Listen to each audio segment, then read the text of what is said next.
In a previous video, we introduced the major scale. So now let's explore how chords are built on the major scale, how we can know which chords are in a key, and how we can usually determine the key of a song from just the chords. All of which can help us in writing and learning songs, improvising solos, and more. There are 7 notes in the major scale. We're not counting the 8th note. Since that's the same note name as the first, it's just played an octave higher. In other words, C is C, G is G, and so on. There are also 7 chords in each key, each of which is built on a different note in the major scale. In simple terms, they're built by skipping every other note. Let's see this using the C major scale.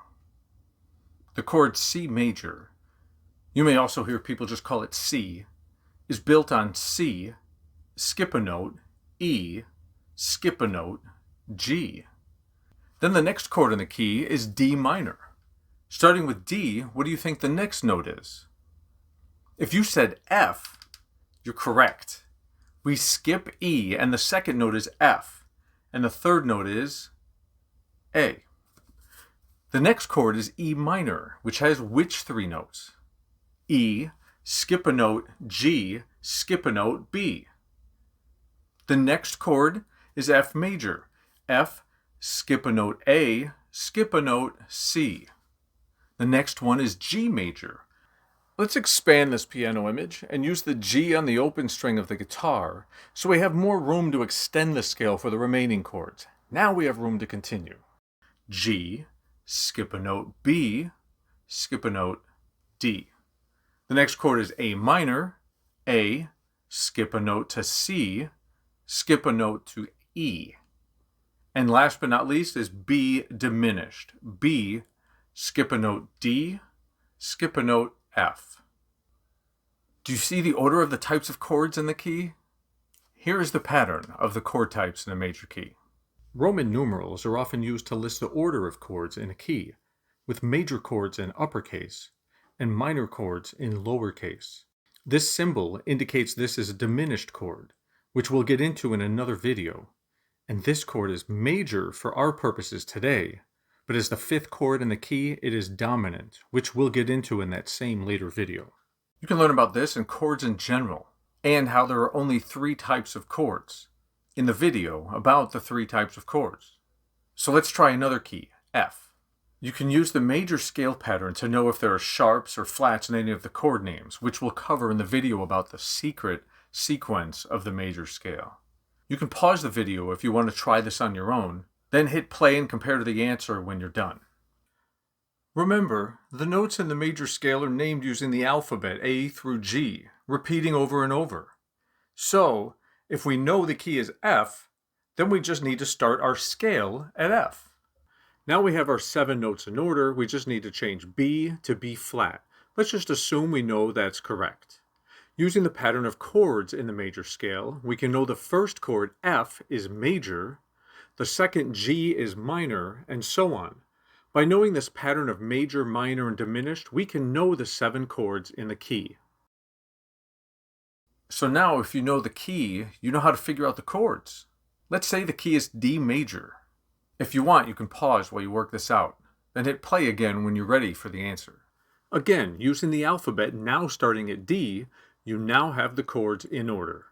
Okay, so if you saw a song that had only the chords F major, E minor, and C major, you would be able to fit those into the pattern of the major scale and know that the key is C major. So let's look at this. These are the 3 major chord locations where F major will have to go into one of these, and these are the 3 minor chord locations. E minor will have to go in one of these. However, F major has to go here because using the alphabet, F follows E, and this is the only place where a major chord has a minor chord right before it. So let's put F major here, then E minor here, and now using the alphabet and following the pattern, we can build out the rest of the chords in the major scale, the major, minor, and diminished. With that, if you know a song has the chords C major, B minor, and G major, what key is it? Very similar example, B the minor chord is right before C the major chord in the alphabet. How about A minor, D minor, and E minor? Again, the alphabet is our friend here. And D minor is right before E minor in the alphabet, so we only have one more place for A minor. How about E flat major, B flat major, and G minor? What key do you think it is? Hold up. This one is a bit of a trick question. There are two possibilities, B flat major or E flat major.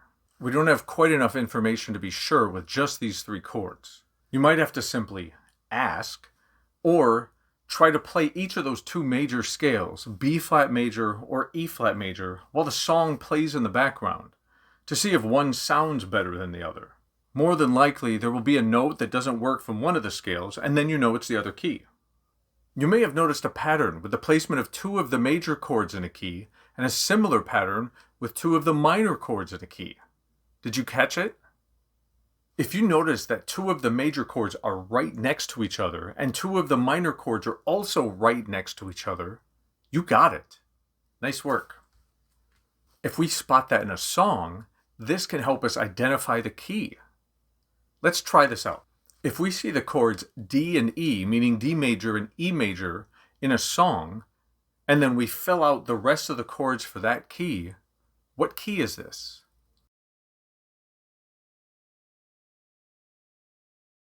Okay, did you come up with the key of A? If so, you're doing great. If not, you can always review this video again to help. Alright, if we see the chords E minor and F sharp minor in a song, what key is this?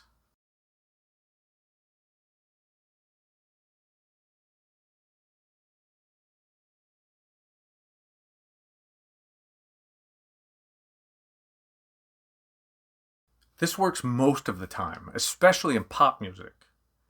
But sometimes folks will change keys, and sometimes artists pick chords outside the key to fit a melody or create a feel. If you come across a song where these last tricks don't work to help you determine the key from a song, don't worry. It's not foolproof, but it can be very helpful when it does work. So now you have a way to know what chords are in a given key, and you can usually determine the key from the chords. And you may not have noticed, but you also learned the three primary notes in each chord in a key, which is a huge help in soloing, in writing melodies, harmonies, and horn or string parts. So you're building some great skills and tools to help you in your musical journey. There are more videos about the many benefits to learning the major scale and other musical learning, as well as much more here on Know You Can Learn. Thanks so much for watching. If you enjoyed this video, click the like button and subscribe for more videos like this one. We want to help you know you can learn.